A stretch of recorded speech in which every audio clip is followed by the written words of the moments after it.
Hey there boys, today we're going to be talking about some of the most underrated weapons in the game right now.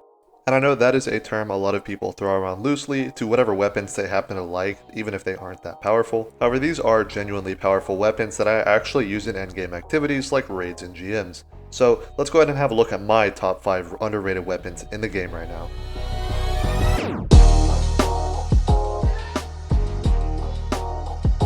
Starting things off, we're going to be looking at Imperial Decree. This is one of my favorite shotguns in the game right now, and it is actually for a pretty uncommon use case, and that is Trench Barrel.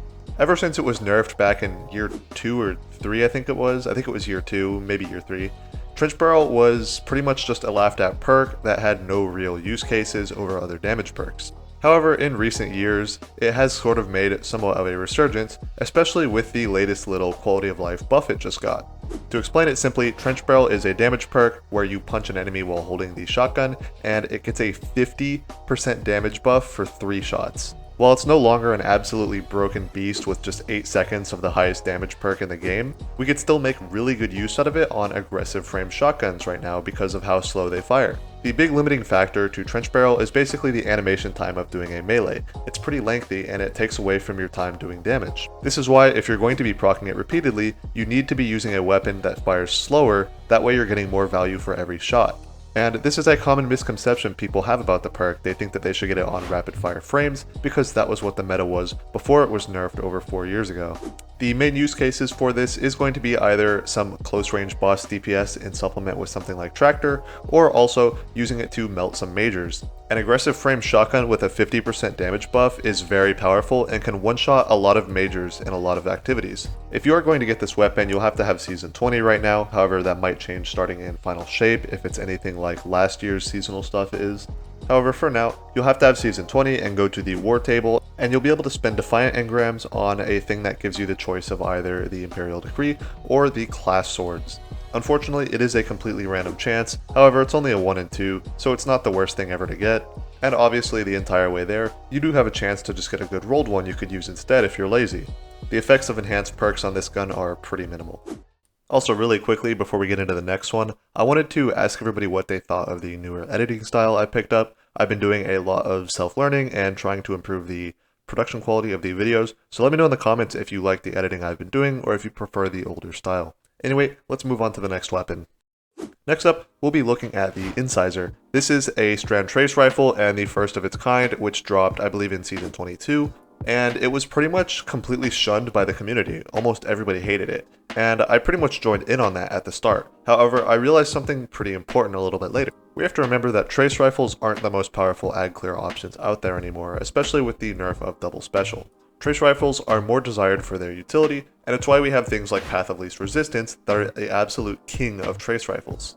And if we look at the utility perks available on Appetence, the other option for a kinetic legendary trace rifle, we see pretty much nothing. Maybe we have Demolitionist, I guess, and Headstone, but those aren't really amazing utility perks, and a lot of that can just be replaced by having a good build. However, on Inzer, we have access to Slice, which I think overall as a perk is very underrated. In most activities, it's not going to be a big deal being able to debuff enemies. However, there's a specific use case for it that I think is such a big deal that it's worth having one sitting around. If you didn't know, Slice is able to be applied to immune enemies, and most other sources of Sever require you to actually do damage in order to apply the effect. So this gives it a pretty distinct advantage over other sources of Sever, again just because it can apply to invincible bosses, which are most of the time the things that you want to be severing. So if you are going to go for the Inzer, I recommend you go for a Slice and Killing Tally roll. I know that not having a reload perk like Demo or Overflow like Appetence has leads to less synergy with Killing Tally. However, I feel like most of the time using a trace rifle, you are going to be using a Cenotaph Warlock anyway, which completely solves that problem. And there's just not really any other perks in the 4th column anyway, because overall there's not a great variety to this trace rifle. It is pretty much just a one-trick pony to Slice. I'd definitely love to hear you guys' thoughts on Slice in the comments below, let me know. And moving on from Inzer, we're going to be having a look at Indebted Kindness. So I actually have an entire video on my channel that I recently made that is entirely dedicated to this weapon, however I still believe it is severely underrated. Indebted Kindness is the newer pocket rocket sidearm, and it is the only one of its kind at this time. And these pocket rocket sidearms fill in a very interesting role. They have an extremely powerful damage profile for a general utility ad clear weapon. And while it's definitely lacking the splash of something like a waveframe for real dedicated ad clear, it is absolutely insane, specifically for majors. Basically, it has a very strong damage profile for dealing with major enemies like orange bars, even up to champions. I know champions are considered bosses now, but still they're not like full-on bosses. So anything like mini boss or under, I highly recommend using this weapon against. Indebted Kindness is able to one-shot ads on even the hardest difficulties in the game like Grandmaster, and it is an extremely effective tool against champions as long as you have some sort of champion mod applied on the season, or you're just using Radiant to get barrier at any time. But just to make the weapon even better than just being a solid gun, it actually has a little bit of a glitch as well. Because it is based off of being a sidearm, for some reason the game lets it count as a primary towards generating heavy ammo finder bricks. This is not the case for any other special in the game, which requires almost 80 kills on average to get a heavy ammo brick to spawn from finder bricks. However, this one is just like other legendary primaries and only needs about 25. There's a lot of little quirks around this gun, stuff like attrition orbs interactions, and there's just a whole lot of things to go over about it. So if you are interested in the full details on this weapon, I can certainly leave a link in the description below where I talk all about all the ins and outs of Indebted Kindness. It's a very powerful weapon, and I hate to see that it's not that popular. There are a lot of different very good perk combinations available on the weapon, things like permeability, volt shot, even attrition orbs because of a glitch around it. As for the third column, I highly recommend getting Impulse Amplifier because it does have a travel time and the reload is always helpful. However, there are also other good perks in that column as well. Next up on the list is going to be Parabellum.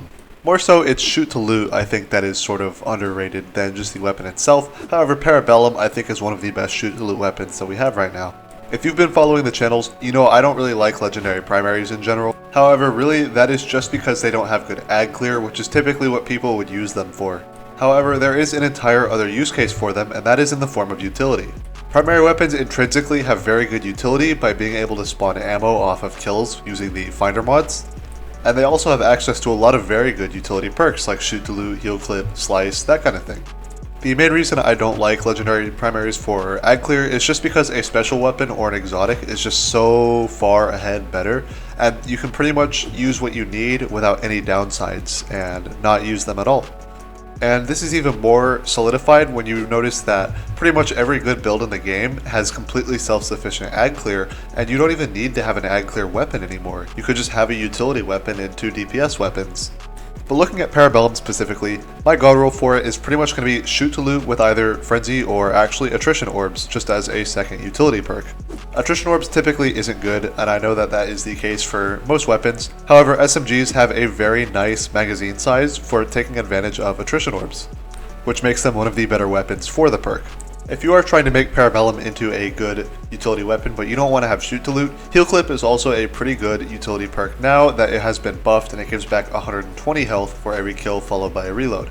And especially with having field tested along with it, or frenzy as an option, you can get max reload with it very quickly and get a really quick burst of instant healing from a weapon, which is useful for some builds like Stasis Hunter, which don't have access to good survivability.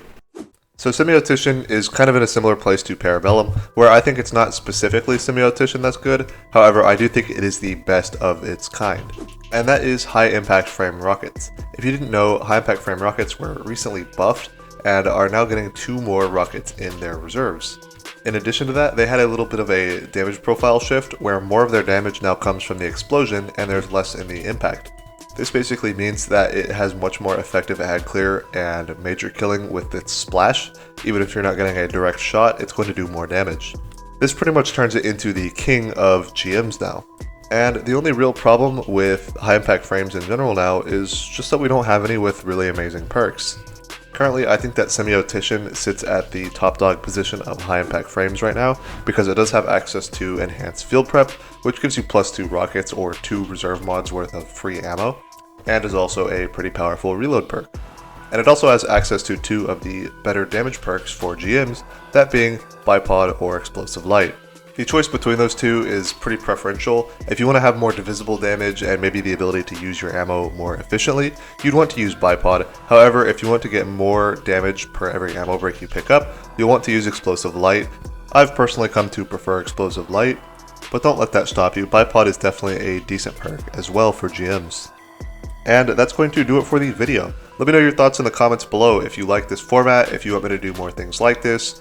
Tell me about the editing as well. I'm really interested to see what you guys think of it. And obviously let me know you guys' thoughts on the weapons. Hope to see you in the next one. Bye bye.